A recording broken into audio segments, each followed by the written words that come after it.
बड़ी खबर आई paper leak विवाद से जुड़ी। नीट विवाद के बीच नेट की परीक्षा रद्द होने के बाद एनटीए एक बार फिर सवालों के घेरे में आ गई। सूत्रों ने बताया कि केंद्रीय शिक्षा सचिव ने एनटीए के डीजी सुबोध कुमार सिंह को तलब किया। खबर आई कि उनसे नीट और नेट विवाद पर सवाल पूछे गए, क्योंकि ये दोनों ही परीक्षाएं एनटीए ने ही कराई थी और नीट विवाद के बीच 18 जून को हुई नेट की परीक्षा रद्द करनी पड़ी। और इसके बाद पूरे देश में हड़कंप मच गया, क्योंकि नीट की परीक्षा का विवाद सुलझा भी नहीं था कि देश भर के विश्वविद्यालयों में पीएचडी, जूनियर रिसर्च फेलोशिप और असिस्टेंट प्रोफेसर के पद के लिए होने वाली परीक्षा नेट को लेकर बवाल खड़ा हो गया, क्योंकि 18 जून को हुई नेट की परीक्षा रद्द कर दी गई। शिक्षा मंत्रालय के मुताबिक उसे पता चला कि नेट के पेपर में गड़बड़ी की गई थी, इसलिए परीक्षा रद्द करनी पड़ी।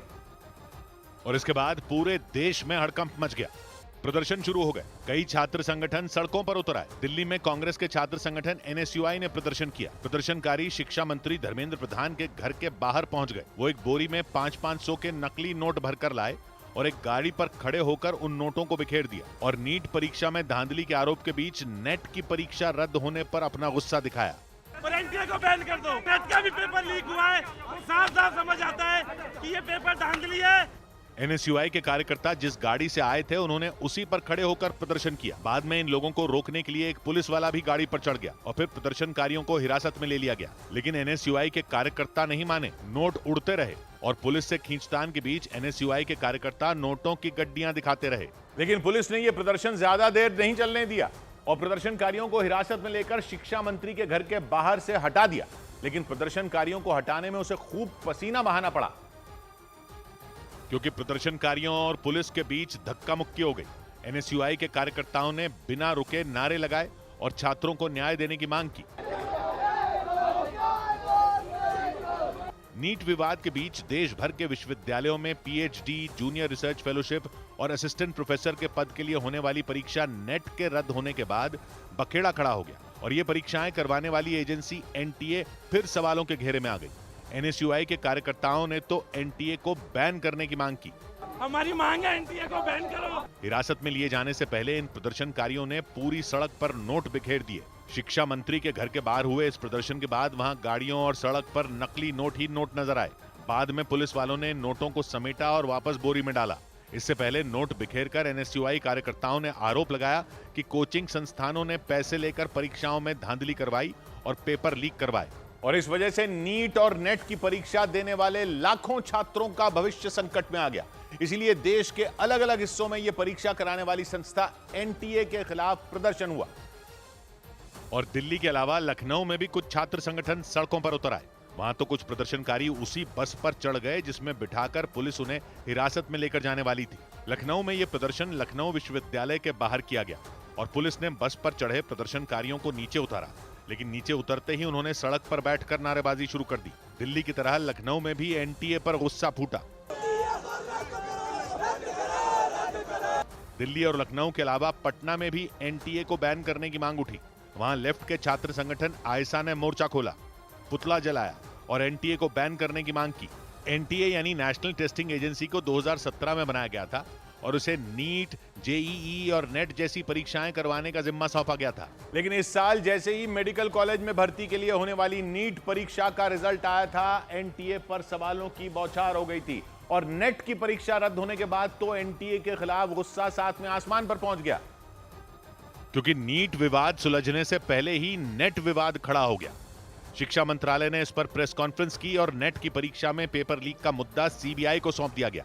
Ministry decided to cancel the examination और इसके साथ ही मैटर को सीबीआई को भी रिफर कर दिया गया है।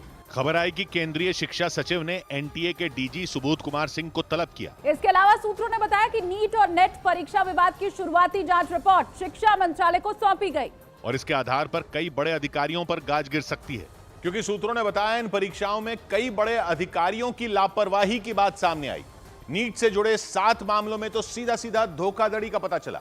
सूत्रों ने खबर दी कि जांच के दौरान पता चला कि ये 7 मामलों में 2 परीक्षा केंद्रों के हैं जहां के ज्यादातर बच्चों के अच्छे नंबर नहीं आए और कुछ ही बच्चों को अच्छे नंबर मिले। सूत्रों ने बताया कि शुरुआती जांच में इस गड़बड़ी के लिए कई बड़े अधिकारियों को जिम्मेदार पाया गया और यह भी पता चला कि कुछ बड़े अधिकारी नेट परीक्षा में धांधली के लिए जिम्मेदार पाए गए। जानकारी मिली कि 2 दिन पहले यानी 18 जून को हुई नेट की परीक्षा इसलिए रद्द की गई क्योंकि पता चला कि पेपरों में गड़बड़ी हुई। और इसके बाद बिना देर किए शिक्षा मंत्रालय ने नेट परीक्षा रद्द करने का फैसला कर लिया, क्योंकि शुरुआती जांच में पता चला कि नेट का पेपर लीक करने के लिए सोशल मीडिया का सहारा लिया गया और परीक्षा से पहले ही पेपर की कई कॉपी ऑनलाइन मौजूद थी। और इसी के बाद नेट की परीक्षा रद्द करने का फैसला लिया गया। नेट की परीक्षा साल में 2 बार होती है। 18 जून को हुई नेट की परीक्षा देश के 300 से ज्यादा शहरों में हुई थी। और इस बार नेट की परीक्षा पेन एंड पेपर मोड में हुई थी, यानी छात्रों ने OMR शीट पर जवाब दिए थे, जबकि इससे पहले यह कंप्यूटर बेस्ड टेस्ट होता था। यानी छात्र नेट की परीक्षा ऑनलाइन दिया करते थे। लेकिन इस बार 11 लाख छात्रों ने पेन एंड पेपर मोड में परीक्षा दी।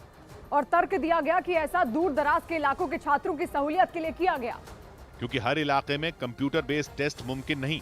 लेकिन इन सारे तर्कों के साथ पेन और पेपर पर हुई नेट की परीक्षा विवादों में आ गई और नेट की परीक्षा रद्द कर दी गई। इस बार यह परीक्षा 10 लाख से ज्यादा छात्रों ने दी और परीक्षा रद्द होते ही उनका गुस्सा फूट गया। और यह सब ऐसे माहौल में हुआ जब मेडिकल कॉलेज में भर्ती के लिए होने वाली परीक्षा नीट विवादों में पहले ही आ चुकी है और ये परीक्षाएं भी NTA ने ही करवाई थी। और नीट के नतीजे आने पर 720 में 720 नंबर पाकर 67 छात्रों ने टॉप कर लिया था। इनमें कई छात्रों को अलग अलग वजह बताकर ग्रेस मार्क भी दिए गए थे। और इसके बाद नीट की परीक्षा देने वाले कई छात्रों ने प्रदर्शन किया था। यह मामला सुप्रीम कोर्ट भी पहुंच गया था। इसके बाद ग्रेस मार्क पाने वाले छात्रों को झटका लगा था और उनके नंबरों में ग्रेस मार्क हटा दिए गए थे। लेकिन ग्रेस मार्क वाले मामले में सुप्रीम कोर्ट का आदेश आया ही था कि नीट परीक्षा में पेपर लीक का मुद्दा गर्मा गया और इस मामले के तार सॉल्वर गैंग से जुड़ गए। बिहार में तो कई छात्रों से इस मामले में पूछताछ भी हो चुकी है। लेकिन सूत्रों के मुताबिक इस पूछताछ में पता चला कि सॉल्वर गैंग और छात्रों के बीच में करोड़ों का लेन देन हुआ। और इसका पता लगाने के लिए आर्थिक अपराधों की जांच करने वाली एजेंसी EOU कई छात्रों के माता पिता का बैंक अकाउंट खंगाल सकती है, क्योंकि EOU ने शक जताया कि सॉल्वर गैंग ने छात्रों से 50 से 60 लाख रुपए तक वसूले थे। यही नहीं, नीट की परीक्षा में धांधली करने वाले कुछ आरोपियों का कबूलनामा भी सामने आया और ये कबूलनामा उनमें एक है। न्यूज 18 को मिले इस कबूलनामे में अनुराग यादव नाम के एक आरोपी ने कबूल किया कि उसे परीक्षा से पहले पेपर मिल गया था और उसने रात भर सवालों के जवाबों को रटा था। और ऐसा करने के लिए अनुराग यादव को उसके फूफा यानी सिकंदर यादवेंदु नाम के शख्स ने कहा था। और आरोप लगा कि सिकंदर यादवेंदु नाम के शख्स के नाम पर कमरे की बुकिंग के लिए रोड कंस्ट्रक्शन डिपार्टमेंट के एक कर्मचारी प्रदीप कुमार को फोन किया गया था और उससे कहा गया था कि वो सिकंदर यादवेंदु के लिए राज्य सरकार के पथ निर्माण विभाग के गेस्ट हाउस में कमरा बुक करवा दे। और आरोप लगा कि प्रदीप कुमार को यह कॉल प्रीतम कुमार ने की थी और प्रीतम कुमार तेजस्वी यादव के निजी सचिव हैं। यानी नीट मामले के आरोपी अनुराग यादव के कबूलनामे ने बिहार में उथल पुथल मचाने का इंतजाम कर दिया, क्योंकि जैसे ही तेजस्वी यादव के निजी सचिव प्रीतम कुमार का नाम आया, बिहार में सियासी उबाल आ गया। क्योंकि प्रदीप कुमार ने बयान दिया कि सिकंदर यादवेंदु के लिए कमरा बुक करने के लिए उन्हें प्रीतम कुमार का फोन आया था। प्रीतम जी ने हमको फोन किया था जो सिकंदर कुमार के नाम से कमरा बुक कराने के लिए। इस मामले के गरमाते ही बिहार के डिप्टी सीएम ने तेजस्वी के खिलाफ मोर्चा खोल दिया। नेता प्रतिपक्ष जवाब दें कि ये प्रीतम कुमार आपके साथ था या नहीं। मतलब नीट विवाद में सॉल्वर गैंग की गुत्थी सुलझाते सुलझाते बात तेजस्वी यादव तक पहुंच गई। लेकिन आरजेडी ने इन आरोपों को नीट विवाद से ध्यान भटकाने की कोशिश माना। उनका रिश्तेदार है, ये सरासर झूठ है, सरासर पाखंड है। इस बीच खबर आई कि EOU इस मामले में NTA के जवाब से संतुष्ट नहीं है और इसलिए उसने एक बार फिर NTA से जानकारी मांगी, क्योंकि नीट विवाद की गुत्थी और उलझती दिखी। इस बीच इस पूरे विवाद पर सियासी पारा चढ़ गया। कांग्रेस ने सीधा केंद्र सरकार पर निशाना साधा और राहुल गांधी ने प्रेस कॉन्फ्रेंस कर पेपर लीक के मुद्दे पर केंद्र पर हमला किया। पेपर लीक का कारण है कि सारे के सारे वाइस चांसलर्स, एजुकेशन सिस्टम को बीजेपी के लोगों ने, उनके पेरेंट ऑर्गेनाइजेशन ने कैप्चर कर रखा है। इस प्रेस कॉन्फ्रेंस के बाद राहुल गांधी ने नीट परीक्षा में धांधली का आरोप लगाने वाले कुछ छात्रों से मुलाकात की। इस बीच बीजेपी ने नीट विवाद पर कांग्रेस के हमलों का जवाब दिया। लाखों छात्रों के साथ किसी भी प्रकार का अन्याय नहीं होने दिया जाएगा। यानी नीट और नेट परीक्षा विवाद पर छात्रों के प्रदर्शन के साथ साथ सियासत भी तेज हो गई, क्योंकि इस परीक्षा को कराने वाली NTA पर बार बार सवाल उठे और उसे बैन करने की मांग की गई। क्योंकि नीट परीक्षा में भी पेपर लीक का आरोप लगा और नेट परीक्षा में भी। और इसके बाद देश के अलग अलग हिस्सों में एनटीए के खिलाफ गुस्सा फूट पड़ा। सौबात की एक बात यह कि और कितना जलील होगी यह परीक्षा करवाने वाली एजेंसी एनटीए। अब यूजीसी नेट का पेपर लीक हो गया तो उसको कैंसिल कर दिया। इस परीक्षा के आधार पर टीचर और रिसर्चर चुने जाते हैं, प्रोफेसर बनते हैं लोग। यह पेपर भी लीक हो गया। डॉक्टरी की पढ़ाई करने के लिए कॉलेज में दाखिला पाने की परीक्षा नीट पर पहले ही 1000 सवाल चल रहे थे, अब यह पेपर और लीक हो गया। यह एजेंसी परीक्षा करवाने के लिए ही बनाई गई थी, यह परीक्षा ही नहीं करवा पा रही है क्या? तो कर क्या रहे हैं ये लोग? ये हैं क्यों फिर एजेंसी? कोई एक गलती होगी, दो गलतियां हो जाती हैं, चार चीजें छूट जाती हैं, लेकिन यहां तो आपसे कुछ हो ही नहीं पा रहा है। हर परीक्षा पर सवाल, हर परीक्षा में आरोप। इस भरी गर्मी में लोग बसों में बैठकर, ट्रेनों में लटककर मीलों दूर परीक्षा सेंटरों में पहुंचते हैं परीक्षा देने, और पेपर लीक हो जाता है, परीक्षा कैंसिल हो जाती है। मजाक चल रहा है क्या? आपसे नहीं हो पा रहा तो हटिए भाई, अब फिर करवाएंगे पेपर, फिर लोग तैयारी करेंगे, फिर परीक्षा सेंटर आएगा, फिर सेंटर तक पहुंचने का जुगाड़ किया जाएगा, फिर पेपर लीक हो गया तो बच्चे क्या पास होंगे यहां जब परीक्षा ही फेल हो जाती है? यहां पर ऐसी परीक्षाओं से चुनकर दाखिला दे रहे हैं हम डॉक्टरों और इंजीनियरों को। ऐसी परीक्षाओं से चुने गए लोगों से रिसर्च करवाएंगे हम। पूरे देश को एनटीए जैसा नाकारा बनाना है क्या? यह यूजीसी नेट वाली परीक्षा पिछले साल तक कंप्यूटर से हो रही थी, उसमें 2 दिन से ज्यादा समय लग जाते थे। तो इन एनटीए वालों को आइडिया आया कि छोड़ो कंप्यूटर से परीक्षा लेने का चक्कर, इस बार फिर से कागज पेन से करवा लेते हैं, एक ही साथ हो जाएगा पेपर। करवा लिया कागज पेन से, लो फिर हो गया पेपर लीक। वैसे तो कहते हो कि हमें तकनीक से आगे बढ़ना चाहिए, पीछे क्यों जाएं? कहते हो ना कि अब जब हम ईवीएम के जमाने में आ गए तो वापस बैलेट पेपर के जमाने में क्यों जाएं? तो कंप्यूटर वाला एग्जाम कागज पेन से क्यों करवाने निकल पड़े? एक ही दिन में करवाना था सिर्फ इसलिए। एक ही दिन में हो तो गया, लेकिन फिर एक ही दिन में कैंसिल भी हो गया। और लगता तो ऐसा ही है कि एक ही दिन में कैंसिल भी नीट के चक्कर में हुआ, क्योंकि नीट में एजेंसी अड़ी हुई है कि वो तो अदालत कहेगी तभी कैंसिल करेंगे। तो ऐसे में जब नेट का पेपर लीक हुआ तो एजेंसी ने बवाल मचने से पहले ही खुद ही कैंसिल कर दिया। हुआ जो भी हो, लेकिन लोगों को ऐसा नहीं लगेगा तो कैसा लगेगा बताइए? उधर बिहार में आरोप लगा रहे हैं कि नीट में धांधली के तार तेजस्वी यादव से जुड़े। अच्छा, लेकिन आप तो कह रहे थे कोई धांधली हुई ही नहीं थी। आप तो कह रहे थे सिर्फ ग्रेस मार्क गलत दे दिए थे, तो उन बच्चों का टेस्ट फिर से ले रहे हैं।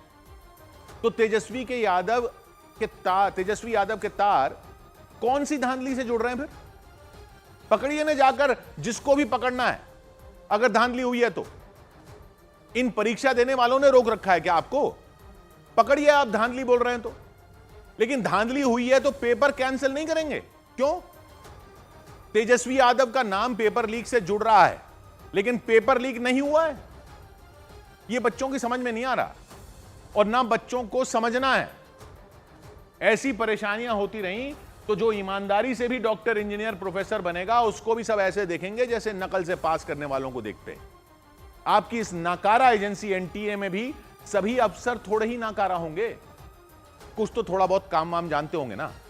सोचिए उनको भी कैसा फील हो रहा होगा जब इतनी लानतें पड़ रही हैं पूरी एजेंसी को। तो वो किसी को बताने में छुपाते फिरेंगे कि कहीं किसी को पता न चल जाए कि हम भी एनटीए में काम करते हैं। आपकी तो मट्टी पलीद हो चुकी। बच्चों के भविष्य पर रहम खाइए, देश की व्यवस्था पर रहम खाइए, बंद कीजिए ये नीट वीट अगर आपसे नहीं हो पा रहा तो। 100 बात की एक बात,